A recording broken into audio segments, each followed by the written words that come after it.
eso sí, no sin dificultades. Bueno, hoy vamos a hablar de esto, largo y tendido, con Dr. Fisión, divulgador científico. Muy buenas tardes.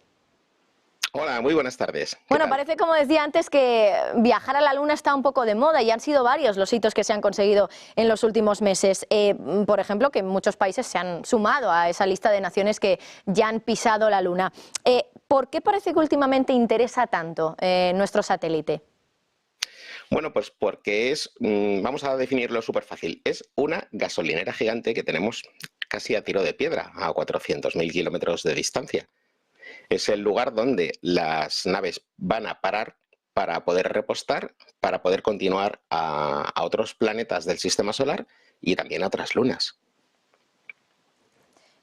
Aún así, parece que sigue siendo bastante complicado, ¿no?, viajar al espacio. Esta semana, de hecho, a Japón le ha explotado incluso un cohete que quería poner en órbita. Hace unas semanas también hubo un fracaso con la misión de Intuitive Machines a la Luna.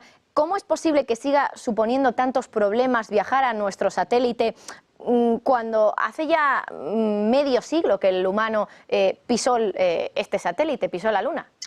Claro. Bueno, lo primero que hay que decir es que el éxito de las misiones Apolo hace ya más de 50 años es debido, en parte, bueno, en una parte muy importante, a que se hizo un esfuerzo totalmente increíble por parte de Estados Unidos, destinando pues el 2,5% de su Producto Interior Bruto durante muchos años.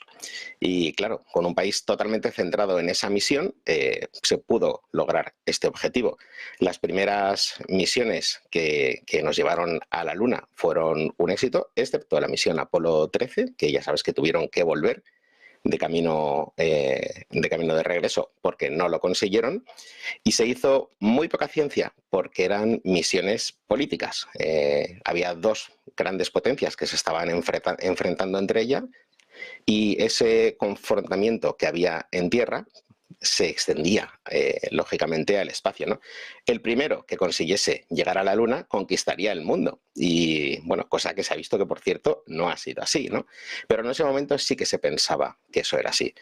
Se hizo una cantidad de ciencia limitada y se olvidó. El público dejó de tener interés y para los científicos también dejó de tener interés. La carrera espacial ha continuado, ha evolucionado. Ahora estamos mucho más cerca de poder viajar a otros planetas, de colonizar Marte, de visitar Europa, otras incluso lunas del sistema solar, y vamos a utilizar la Luna no solo como base científica, que es el primer objetivo, sino, como te decía antes, como una parada de postas, una gasolinera para poder hacer misiones más largas. Piensa que cuando un cohete despega de nuestro planeta, utiliza aproximadamente el 80% de su combustible en el despegue y solo un 20% queda para hacer una misión. Con ese combustible no es posible llegar a Marte.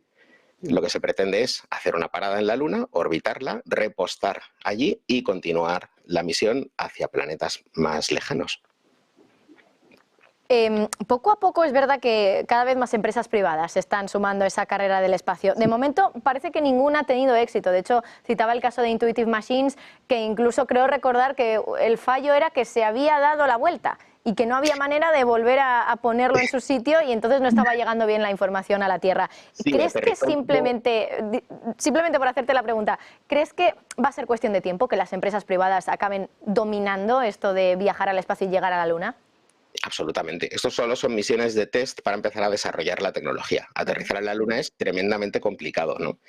Parte de los objetivos de la misión Artemis es tener un grupo de empresas privadas que sean capaces de poner cargas en la Luna, como por ejemplo suministros para los astronautas, nuevos módulos para las bases lunares, etcétera, etcétera. Se está empezando a trabajar en eso.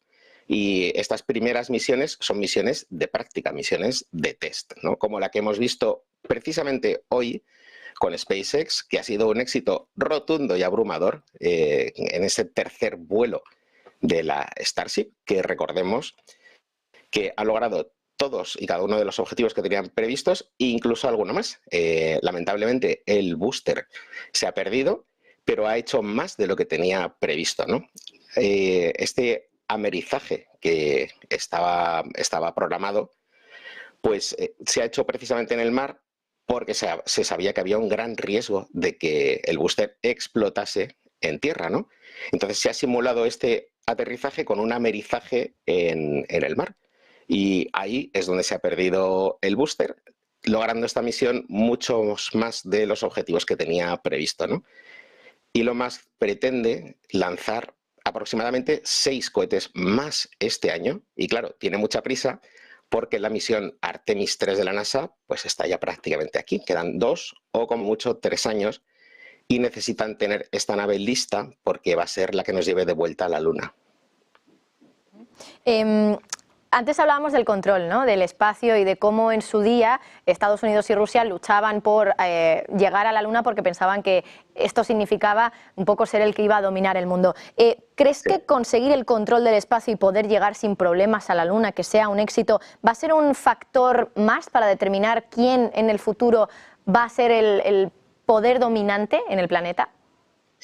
Es un factor más, pero es uno más de los muchísimos que hay, ¿no? Porque el equilibrio de nuestro planeta en términos geopolíticos es muy frágil, ¿no? Hay muchos intereses, hay muchas tensiones y es uno más de los muchos factores que a día de hoy pues influyen en esta división de poderes que existe en nuestro planeta. Bueno, por último, ¿qué intereses económicos puede tener viajar a la Luna? Antes citabas el caso de que fuera una gasolinera, es decir, el lugar donde repostar para poder ir a planetas más lejanos. Aparte de esto, ¿hay algo que nos interese en cuanto a materias primas que puedan estar, por ejemplo, en la cara oscura de la Luna? Porque esta es una cara que no se conoce mucho y creo que hay bastante interés, ¿no?, por descubrirla. Bueno, la cara oculta de la Luna es exactamente igual que la cara que vemos de la Luna, porque la Luna está en rotación y todos los materiales que hay en un lado de la Luna están en el otro, ¿no? Y los materiales que hay en la Luna pues no son muy interesantes en absoluto, ¿no? No hay unos grandes intereses económicos en llegar a la Luna, más allá del propio desarrollo tecnológico y científico, que eso sí que reporta grandes beneficios a las empresas, a los países y a la humanidad. Pero el auténtico interés económico que puede existir a día de hoy es la minería espacial, el poder conseguir recursos en ocasiones que valen miles de millones de euros en metales y tierras raras que aquí son muy difíciles de conseguir, es una realidad. Y de aquí a unas cuantas décadas, muchas décadas, yo estoy seguro que van a ir a por asteroides muy valiosos, los van a traer seguramente a la órbita de Marte para poder minarlos en el espacio y mandar materias primas aquí a la Tierra. Pues doctor Fisión, divulgador científico, ha sido un placer tenerte aquí para explicarnos todas esas cosas de una manera tan interesante. Desde luego que muchísimas gracias también desde aquí, desde Negocios Televisión, un placer. Muchísimas gracias a vosotros. Chao. Bueno, pues nosotros ya